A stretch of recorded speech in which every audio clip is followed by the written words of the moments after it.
ॐ अथ श्री नवदुर्गास्तोत्रम्। ईश्वर उवाच ऋणुदेवी प्रवक्ष्यामि कवचं सर्वसिद्धिदम्। पठित्वा पाठयित्वा च नरो मुच्येत संकटात्। अज्ञात्वा कवचं देवी दुर्गा मन्त्रं च यो जपेत्। न चाप्नोति फलं तस्य परं च नरकं व्रजेत्। उमादेवी शिरः पातु ललाटे शूलधारिणी। चक्षुषी खेचरी पातु कर्णौ चत्वरवासिनी।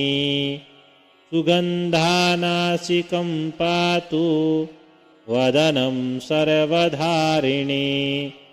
जिह्वा च चण्डिका देवी ग्रीवां सौभद्रिका तथा।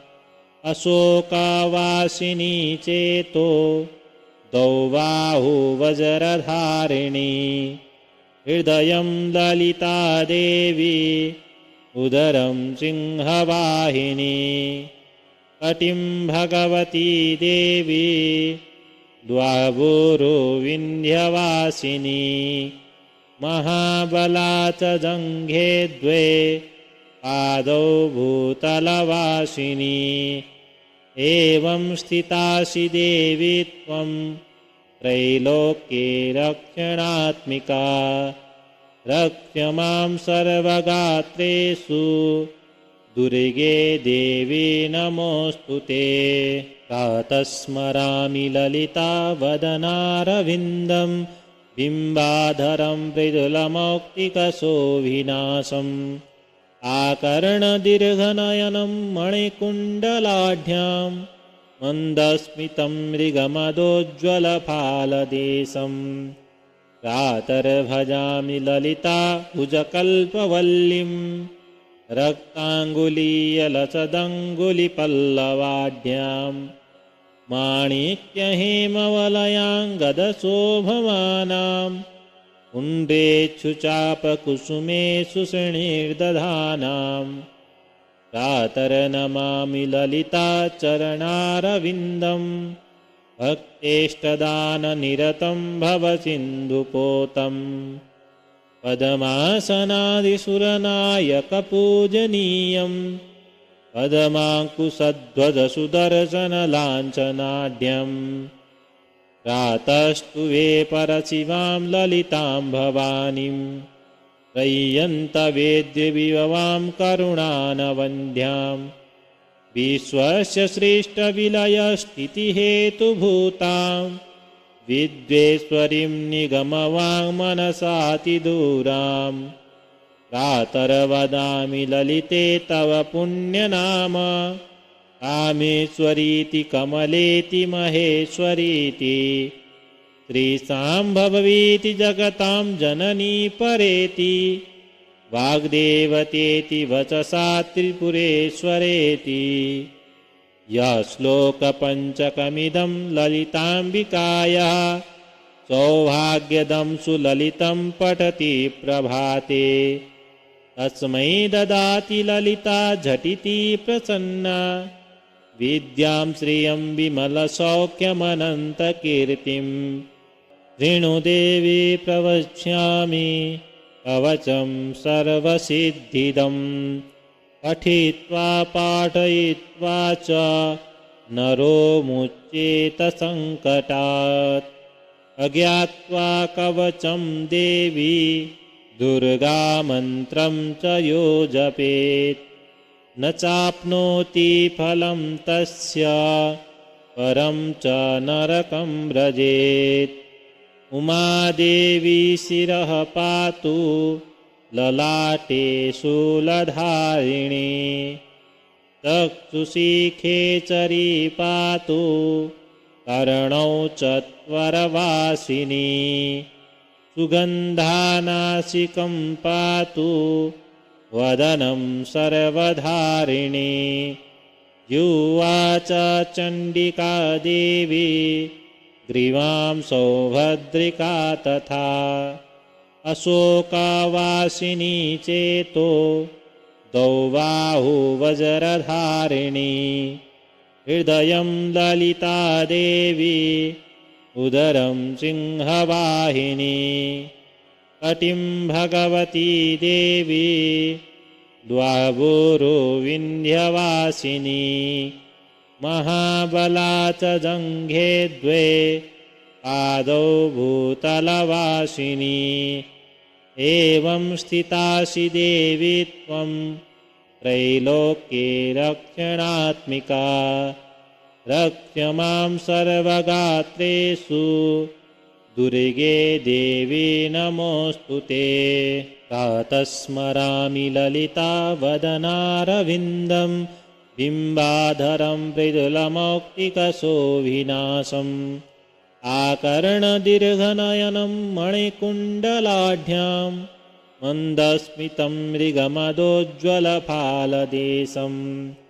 प्रातर्भजामि ललिता भुजकल्पवल्लीं रक्ताङ्गुलीयलसदङ्गुलिपल्लवाढ्यां माणिक्यहेमवलयाङ्गदशोभमानां कुण्डेषु चापकुसुमेषु श्रेणीर्दधानां प्रातर्नमामि ललिता चरणारविन्दं भक्तेष्टदाननिरतं भवसिन्धुपोतं पद्मासनादिसुरनायकपूजनीयं पद्माङ्कुशध्वजसुदर्शनलाञ्छनाढ्यं प्रातस्तुवे परशिवां ललितां भवानीं त्रय्यन्तवेद्यविभवां करुणानवन्ध्यां विश्वस्य श्रेष्ठविलयस्थितिहेतुभूतां विद्वेश्वरीं निगमवाङ्मनसातिदूरां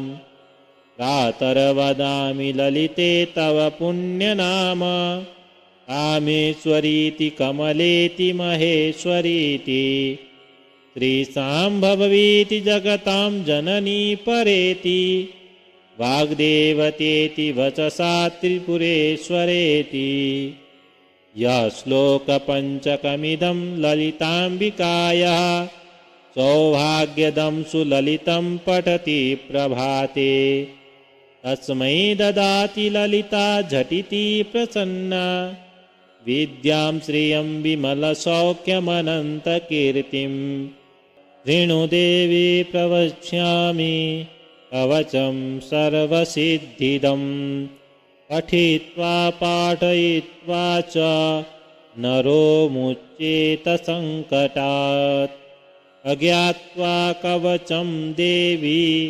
दुर्गामन्त्रं च यो जपेत् न चाप्नोति फलं तस्य परं च नरकं व्रजेत् उमादेवी शिरः पातु ललाटे शूलधारिणी चक्षुषी खेचरी पातु कर्णौ चत्वरवासिनी सुगन्धानासिकं पातु वदनं सर्वधारिणी जिह्वा च चण्डिका देवी ग्रीवां सौभद्रिका तथा अशोकावासिनी चेतो दौबाहुवज्रधारिणी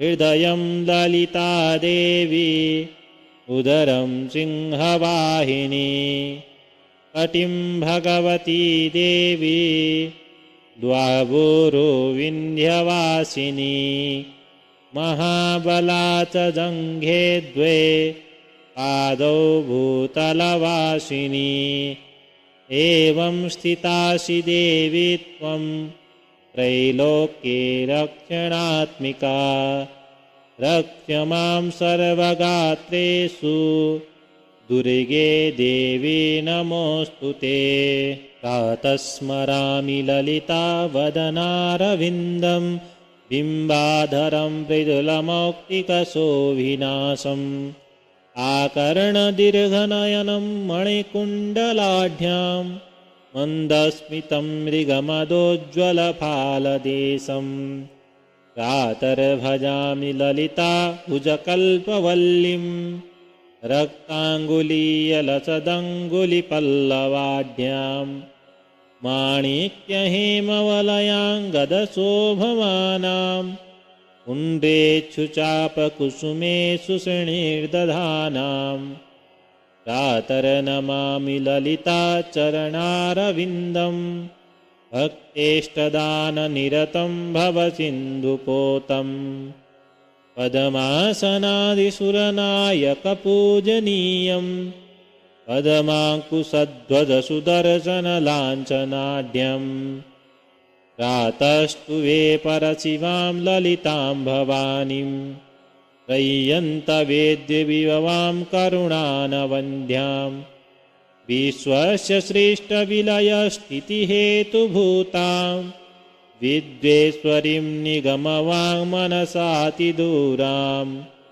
प्रातर्वदामि ललिते तव पुण्यनाम कामेश्वरीति कमलेति महेश्वरीति श्रीशाम्भवीति जगतां जननी परेति वाग्देवतेति वचसा त्रिपुरेश्वरेति यश्लोकपञ्चकमिदं ललिताम्बिकायाः सौभाग्यदं सुललितं पठति प्रभाते तस्मै ददाति ललिता झटिति प्रसन्ना विद्यां श्रियं विमलसौख्यमनन्तकीर्तिं ऋणुदेवी प्रवक्ष्यामि कवचं सर्वसिद्धिदं पठित्वा पाठयित्वा च नरो मुच्येत सङ्कटात् अज्ञात्वा कवचं देवी